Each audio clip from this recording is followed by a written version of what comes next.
ओम नमो भगवते वासुदेवाय नमः। आप सभी दर्शकों को मेरा सादर प्रणाम। 10 जुलाई को योगिनी एकादशी व्रत है, तो आइए इस व्रत की कथा और इसका क्या महत्व है ये जान लेते हैं। आषाढ़ मास के कृष्ण पक्ष में आने वाली एकादशी को योगिनी एकादशी कहते हैं। यह व्रत समस्त रोगों, पापों और जन्म जन्मांतर के बंधनों से मुक्ति दिलाने वाला है। योगिनी एकादशी केवल उपवास नहीं है, यह आत्मा की पवित्रता की साधना है, पापों से मुक्ति का द्वार है और मोक्ष प्राप्ति का सेतु है। इस व्रत के प्रभाव से मनुष्य को 88,000 ब्राह्मणों को भोजन कराने के बराबर पुण्य मिलता है। इस पावन एकादशी की व्रत कथा इस प्रकार है। श्री गणेशाय नमः। श्री हरि विष्णु को कोटि कोटि प्रणाम। एक बार धर्मराज युधिष्ठिर ने भगवान श्री कृष्ण से कहा, हे माधव, आप कृपा करके आषाढ़ माह के कृष्ण पक्ष की एकादशी की कथा सुनाइए। इस एकादशी का नाम तथा महात्म्य क्या है? श्री कृष्ण ने कहा, हे पांडुपुत्र, आषाढ़ माह के कृष्ण पक्ष की एकादशी का नाम योगिनी एकादशी है।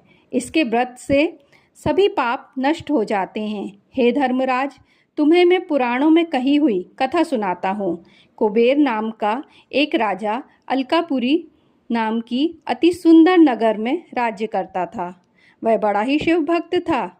उनका हेममाली नाम का यक्ष सेवक पूजा के लिए रोज फूल लाया करता था। हेममाली की विशालाक्षी नाम की स्त्री थी। एक दिन वह मानसरोवर से पुष्प लेकर आया, किंतु कामासक्त होने के कारण पुष्पों को रखकर अपनी स्त्री के साथ रमण करने लगा। राजा पूजा के लिए फूलों का इंतजार करता रहा, लेकिन हेममाली नहीं आया। जब दोपहर हो गई तो राजा को चिंता हुई कि हेममाली क्यों नहीं आया। राजा ने सेवक को उसे बुलाने भेजा। डर से कांपता हुआ हेममाली जब राजा के सामने आया तो उसे देखकर राजा क्रोध से आग बबूला हो गया और उसने कहा, तूने समय पर पूजा के लिए फूल नहीं लाए, मेरी पूजा में तूने विघ्न डाला है। अब मैं तुझे श्राप देता हूँ। तू स्त्री वियोग में तड़पे और मृत्युलोक में जाकर कोढ़ी का जीवन व्यतीत करे। इस शाप से वह स्वर्ग से पृथ्वी पर आ गिरा और कोढ़ी हो गया। उसे शारीरिक और मानसिक बहुत पीड़ा थी।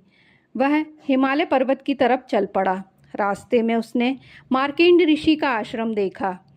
वह उस आश्रम में गया और ऋषि के चरणों पर गिर पड़ा। ऋषि ने पूछा, तूने कौन से कर्म किए हैं जो तू ये भयानक कष्ट भोग रहा है?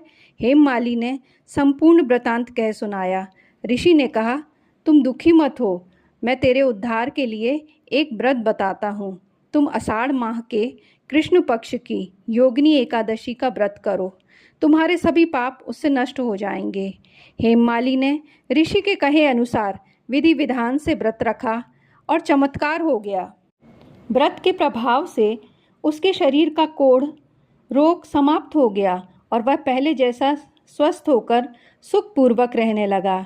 श्री कृष्ण ने कहा, योगिनी एकादशी की कथा का फल 88,000 ब्राह्मणों को भोजन कराने के बराबर है। इस व्रत के प्रभाव से मनुष्यों के सभी पाप नष्ट हो जाते हैं और वह मोक्ष प्राप्त करके वैकुंठ की ओर जाते हैं। इस तरह योगिनी एकादशी व्रत कथा समाप्त होती है। आप सभी सुनने वालों को मेरा प्रणाम। श्री हरि विष्णु की जय। एकादशी मैया की जय।